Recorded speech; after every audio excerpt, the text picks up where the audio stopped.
Hello students, so here we are going to solve question number 9 of exercise 11A. ठीक है, तो profit and loss का question है, तो देखते हैं क्या दिया हुआ है. Manoj purchased a video for rupees 12,000.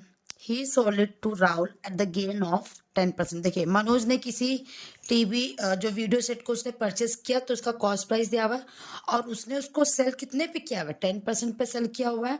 ठीक है, इफ राहुल को सेल किया and then if Rahul sell it to the Rakesh at the loss of 5%. तो देखिए, कॉस्ट प्राइस आपको दिया हुआ है, अगर उसका गेन दिया हुआ है तो 10% ऑफ अगर आप 12,000 निकालोगे तो आपको उसका गेन प्राइस निकल जाएगा, तो आपको सेलिंग प्राइस निकल जाएगी. सेलिंग प्राइस क्या होती है, जो भी आपका कॉस्ट प्राइस था प्लस जो भी आपका गेन वैल्यूज आएगी. ठीक है, अब फिर राहुल ने किसको बेचा हुआ है, सेल किया हुआ है, राकेश को. कितने पे, 5% ऑफ लॉस. तो जो भी वैल्यू आएगी ना उसका हम लॉस निकालेंगे. गेन में हम ऐड करते हैं, लॉस में हम क्या करते हैं, सबट्रैक्ट करते हैं. हमने आगे के भी क्वेश्चंस किए हुए हैं तो वैसे ही करेंगे. तो व्हाट डिड राकेश पे फॉर इट, तो राकेश को कितना पे करना पड़ेगा. तो चलिए हम स्टार्ट कर लेते हैं. ठीक है, सो क्वेश्चन नंबर 9 क्या दिया हुआ आपको गिवन प्राइस दिया, कॉस्ट प्राइस दिया हुआ, कॉस्ट प्राइस ऑफ वीडियो है ना, वीडियो सेट दिया हुआ है ना, that is equal to rupees 12,000. Okay, ये आपको दिया हुआ है. अब हम निकालेंगे गेन. कितने पे गेन किया हुआ है, Manoj sell video to Rakesh. Rakesh को बेचा ना उन्होंने, कितने पे, एट गेन ऑफ 10%. ठीक है, 10% के गेन पे बेचा हुआ उसने. तो ये देखिए, आपको कॉस्ट प्राइस पता, आपको गेन पता हुआ है, तो आपको पता है सेलिंग प्राइस क्या होती है आपकी, cost price plus gain percent of cost price. मतलब कॉस्ट प्राइस आपका 12,000 है प्लस गेन कितना आपका 10% ऑफ कॉस्ट प्राइस इसका 112. ठीक है, तो ये क्या हो जाएगा 12,000 प्लस 10%. परसेंटेज को हम लोग हमेशा क्या करते हैं, 100 में लिखते हैं, इंटू 12,000. आपको डायरेक्टली सेलिंग प्राइस आ जाएगी. देखिए 0 कैंसिल हो गया, तो ये हो गया 12,000 प्लस 120 इंटू 12 इज 1200. तो चलिए इनको ऐड कर लेते हैं. ये हो गया 0 2 3 प्लस 1 इज 3 1. सो 13,200 रुपीज की उसकी क्या हो गई, उसकी सेलिंग प्राइस निकल गई. कि इसकी पहले उसकी क्रॉस प्राइस 12,000 थी, 10% गेन पे बेचा तो उसको कितना प्रॉफिट हुआ, 13,200 में उसने सेलिंग प्राइस में बेच दिया. ठीक है, इसका मतलब 12,000 का उसको प्रॉफिट हुआ है. तो मैंने डायरेक्टली सेलिंग प्राइस निकाल लिया. अब ये आपका कॉस्ट प्राइस हो गया. ठीक है, अब ये आपका क्या हो गया, कॉस्ट प्राइस निकल गया राकेश के लिए. ठीक है, अब राकेश किसको सेल कर रहा है, राकेश किसको सेल कर रहा है, सॉरी राहुल किसको सेल कर रहा है, राकेश को. मैंने स्टेटमेंट गलत लिख दिया, I am very sorry. Manoj sell video to Rahul. Manoj ने राहुल को बेचा था एट द गेन ऑफ 10%. ठीक है, अब राहुल ने राकेश को किया, तो आप स्टेटमेंट लिख लेंगे same statement, Rahul sell video to Rakesh. ठीक है, राकेश को सेल किया एट द लॉस ऑफ 5%. ठीक है, तो गेन में हम क्या करते हैं, हम सीपी में गेन को क्या करते हैं, ऐड करते हैं, but at the same time at the time of loss. ठीक है, हम गेन जो भी आपका कॉस्ट प्राइस उसमें से इसको सब्ट्रैक्ट करते हैं. तो सेलिंग प्राइस ऑफ राहुल का हमारा क्या निकल के आएगा, तो यहाँ पे देखिए पहले हमारा कॉस्ट प्राइस है, तो कॉस्ट प्राइस ये पुराना प्रीवियस वाला नहीं रहेगा.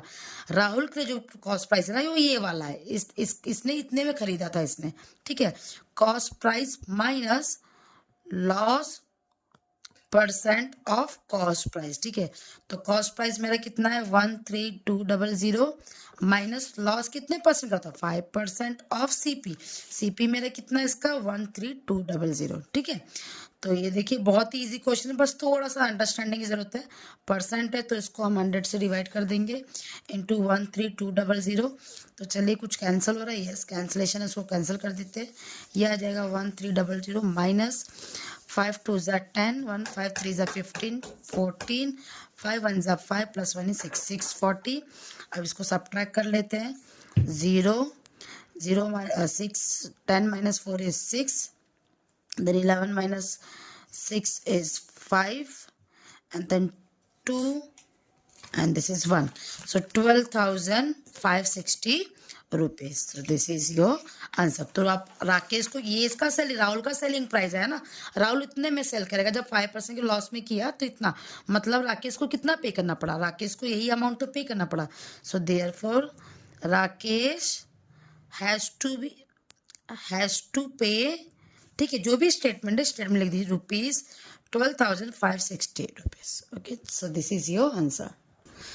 सॉरी, यहाँ पे थोड़ी सी गड़बड़ी हो गई है, ये 5 2 ज़ा 10, देन 5 3 ज़ा 15, 15 + 1 = 60, ये 16 होगा, 5 1 ज़ा 5 6, ये 660 होगा। तो ये जो वैल्यू आएगी ना, इसको सब्ट्रैक्ट करते हैं, 0 - 0, then 10 - 6 is 4, then 11 - 5 is 11 - 6 is 5, and this is 12. So this is your answer. I'm really sorry, हो जाता है कभी कभी सब्ट्रैक्शन में गड़बड़ी हो जाती है, तो इसका आंसर आएगा ₹12,540। So this is your answer. So next move on to your next question, that is question number 10.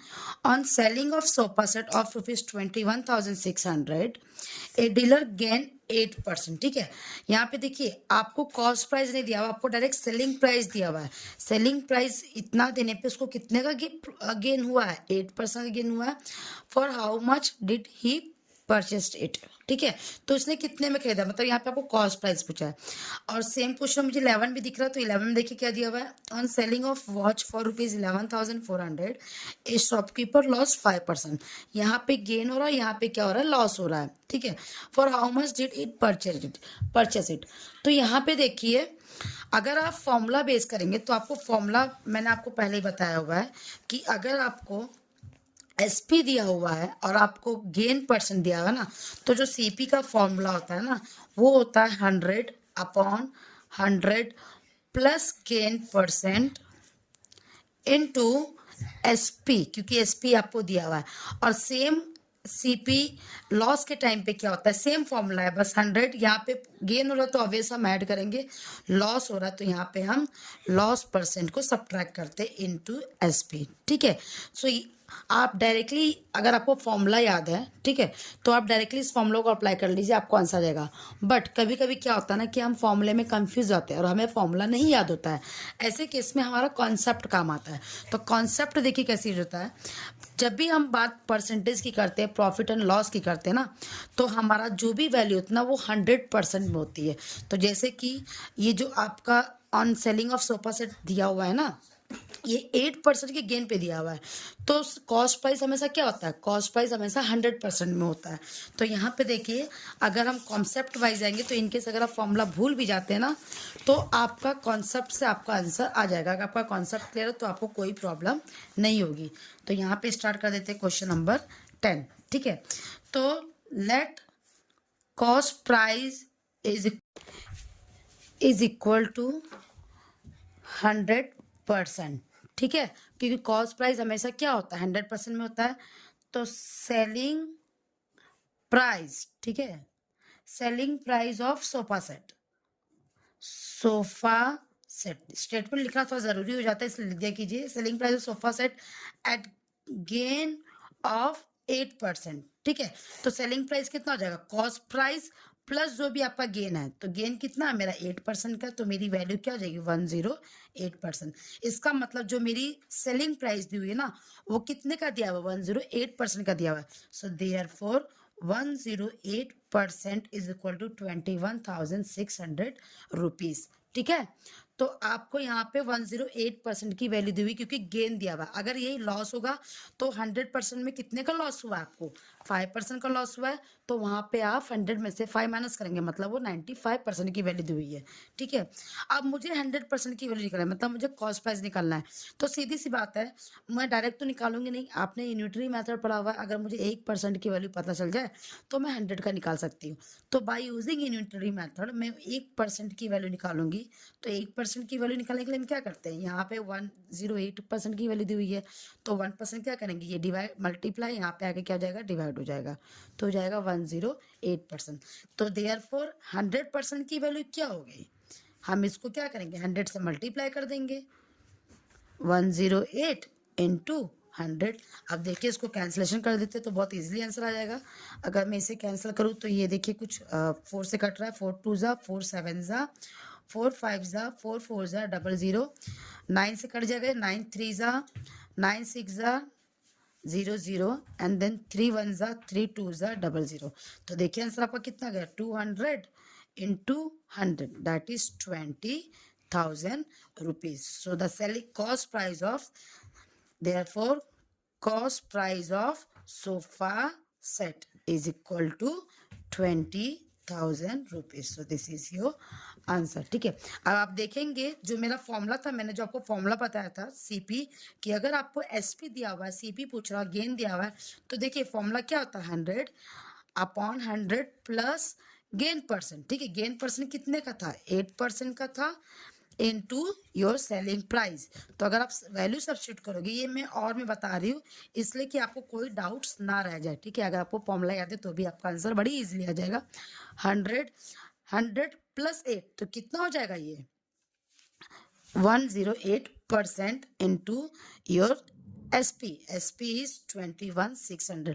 तो देखिए ये जो इक्वेशन है 21,600, ये देखिए यहाँ पे ऊपर मल्टीप्लाई में 100 है और नीचे क्या दिया हुआ है आपका 108। तो सेम फॉर्मूला आपका बन के ये आप फॉर्मुलेस करेंगे तो यही स्टेटमेंट मिलेगा, और अगर आप डायरेक्टली कर रहे हैं 100% में कर रहे हैं तो यही मिलेगा। ये बहुत ही ईजी फॉर्मेट है, इनके साथ फॉर्मूला भूल भी जाते हो तो ये इस मेथड से आप करते हो तो कभी भी आप भूलेंगे नहीं, ठीक है। तो सेम वे आप क्वेश्चन नंबर 11 कर लेंगे। 11 में देखिए, क्वेश्चन नंबर 11 मैंने आपको समझा ही दिया है, आप लेट करेंगे इसमें भी, CP इज इक्वल टू 100%। तो आपने 11 में क्या बेचा है, वॉच है ना, तो selling price of watch at loss of 5%, तो कितना हो जाएगा वो 100 माइनस 5% आप करोगे तो क्या हो जाएगा 95%। मतलब जो सेलिंग प्राइस दी हुई है ना वो 95% की दी हुई है। कितनी दी हुई है, यहाँ पे देखिए 11,400 दिया हुआ है, तो 11,400 सेलिंग प्राइस दी हुई है, एक्चुअल में किसकी वैल्यू दी हुई है, 95% की वैल्यू दी हुई है, 100% की नहीं है। और इसमें भी अगर आपको 100% की निकालनी है तो पहले मैं 1% का निकालूंगी, तो ये देखिए ये मल्टीप्लाई यहाँ पे अगर डिवाइड हो जाएगा, so therefore 100% is equal to, मैं इसको मल्टीप्लाई कर दूंगी 100 से। अगर यूनिटरी मेथड आपने किया हुआ है तो आपको पता होगा कि ये स्टेटमेंट मेरा कैसे आ रहा है। कभी भी आपको अगर ज़्यादा की वैल्यू दी हुई तो 1 की निकाल लो, और फिर जितनी की वैल्यू पूछी ना उतनी की वैल्यू निकाल दो। मुझे 100 की निकालनी तो मैं ऑब्वियस है 100 से मल्टीप्लाई करूँगी। तो यहाँ पे भी कैंसलेशन कर लेते हैं, ये 5 2 ज़ा 10, 5 0, 5 1 ज़ा 5 9 ज़ा 45, ठीक है। अब कुछ कैंसिल हो रहा है क्या, तो ये भी देख लेते हैं, 19 से कैंसिल होगा, हाँ 19 से कैंसिल हो रही है, 19 1 ज़ा 19, 19 6 ज़ा 114 00। तो यहाँ पे देखिए 600 इंटू 20, 6 2 ज़ा 12, 30 है तो 30 आप लगा दीजिए। तो ये आ गया आपका कॉस्ट प्राइस ऑफ वॉच, 100% की वैल्यू आ गई, ठीक है। So this is your answer.